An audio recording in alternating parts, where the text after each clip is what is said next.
Hey guys, I wanted to bring you out, show you some of the things I'm doing this morning. That's my cat, Leo, you hear.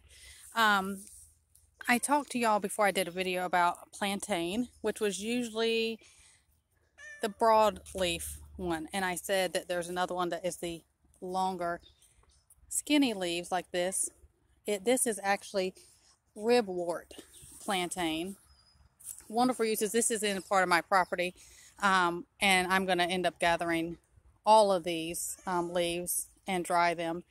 And so I just wanted to show you about identifying, and it had, with plantain, you will see these veins on the bottom. And also when you consume them, these are tough. So they're usually, if you're going to consume it as far as eating it, if you cook them up, it makes it a little better, and you can also pull these out. This is what's tough. And also the little seed pods on Ribwort Plantain are these. We used to take these and shoot these off at each other when we were little.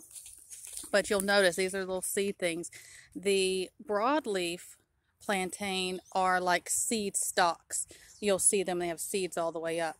But you'll notice, usually if you find these ribs on the bottom, these long ones or the broad ones like I showed in another video, you know it's plantain, and by how the seeding things are.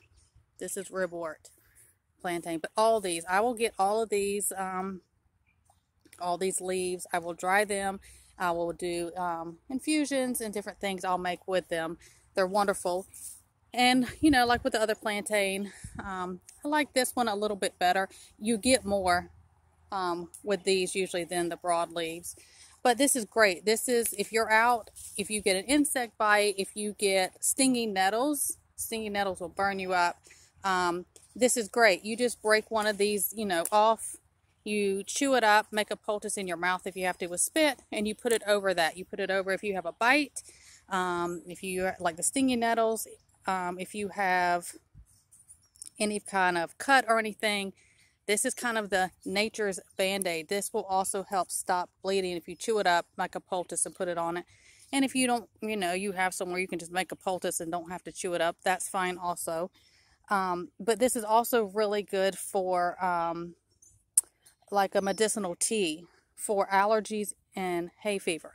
Now with mine, because how I gather a large amount at one time like this to have on hand, I dry it in my dehydrator. But you can do it fresh or dry. If you do anything dry, the rule of thumb is you take twice as much dry than as if you put fresh in there to do like a tea or something. And it has, the nutritional value of plantain is calcium, vitamin A, vitamin C, vitamin K. And, again, you can eat these raw or cooked. They're better cooked because they can be pretty tough with these veiny strands in them. This is really good. I will also take this and make a salve with it. I've talked about salve. You do an infused oil. You take these, break them up, or I prefer to do them dry and kind of crumble them up when they're dry. And I usually, I do an oil. I tend to usually always use olive oil. Some people like to do almond oil, things like that. You let it sit for 4 to 6 weeks, and the salve is wonderful for scrapes or stings or rashes or anything like that. But this is something I'm coming out here to gather this morning before it gets extremely hot. We're about to be in a heat wave. Our heat index is going to be 105 here today, so I will not be out in just a little bit for the rest of the day until late this evening. But I wanted to share it with you guys because I'm getting ready to harvest all this and use it and have it on hand. So look for this if you're out and about. You'll notice you can identify it. Once you see it and you realize what these things are, you'll always know it. And hope it helps you guys. Everyone stay well. God bless, and I will see you next time.